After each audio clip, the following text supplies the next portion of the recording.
ሰላም ክርስቶስ ከኔም ከእናንተ ጋር ይሁን። ውድና የተከበራችሁ የቤተ ጽጌ ሚዲያ ቻናል ቤተሰቦች እንዴት አላችሁ? እንዴት ከረማችሁ? በያላችሁበት ሰላማችሁ ይብዛልኝ እያልኩኝ ዛሬ ደግሞ የዐቢይ ጾም ሶስተኛ ሳምንት የሆነውን ምኵራብ በትንሹ የምናይ ይሆናል።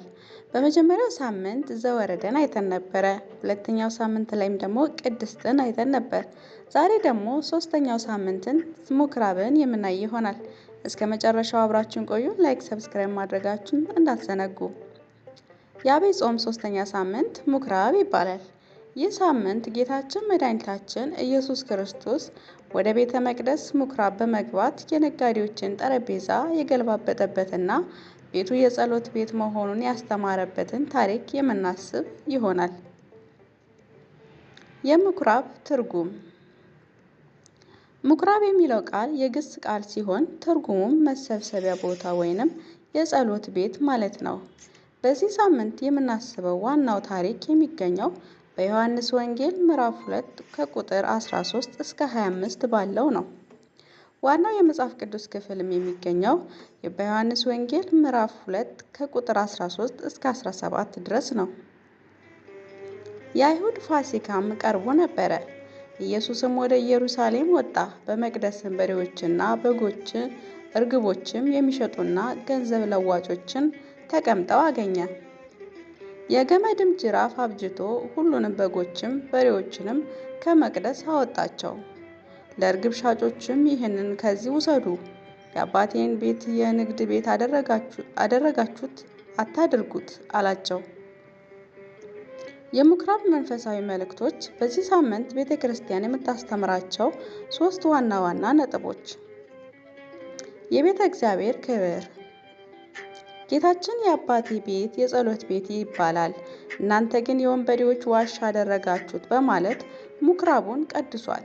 ይህም የሚያሳየን ቤተ ክርስቲያን ለሥጋዊ ንግድ፣ ለጥል ወይንም ለዓለማዊ ወሬ ሳይሆን ለእግዚአብሔር ምስጋናና ለጸሎት ብቻ መሆኑን ነው። ሁለተኛ፣ ሰው የእግዚአብሔር ቤተ መቅደስ መሆኑን ነው። ሐዋርያው ቅዱስ ጳውሎስ የእግዚአብሔር ቤተ መቅደስ እንደሆናችሁ የእግዚአብሔርንም መንፈስ እንዲኖርባችሁ አታውቁምን? አንደኛ ቆሮንቶስ ምዕራፍ 3 ቁጥር 16 ላይ በማለት እንደተናገረው ምኵራብ የተባለው ሌላኛው ትርጉም የሰው ልጅ ማንነት ነው። ጌታ ከምኵራብ ነጋዴዎች እንዳስወጣ እኛም በጾማችን ወቅት ከልባችን ውስጥ ክፉ ሐሳብን፣ ቅናትንና ስግብግብነትን ማስወጣት እንዳለብን ያስተምረናል። ሶስተኛ፣ እውነተኛ አምልኮ። በምኵራብ የነበሩት ሰዎች መስዋዕት በማቅረብ ስም ንግድ ላይ ተጠምደው ነበረ። ጌታ ግን ሥርዓቱን ብቻ ሳይሆን የልብ ቅድስናን እንደሚቀድም አሳይቶናል። የሳምንቱ መዝሙርና ምስባክ። በዚህ ሳምንት በቅዳሴ ወቅት የሚዘመረው ምስባክ ከዳዊት መዝሙር የተወሰደ ነው። እስመ ቅንዓተ ቤትከ በዓለኒ ትዕይንተ እለ ይትዔየሩከ ወድቀ ለዓሌየ።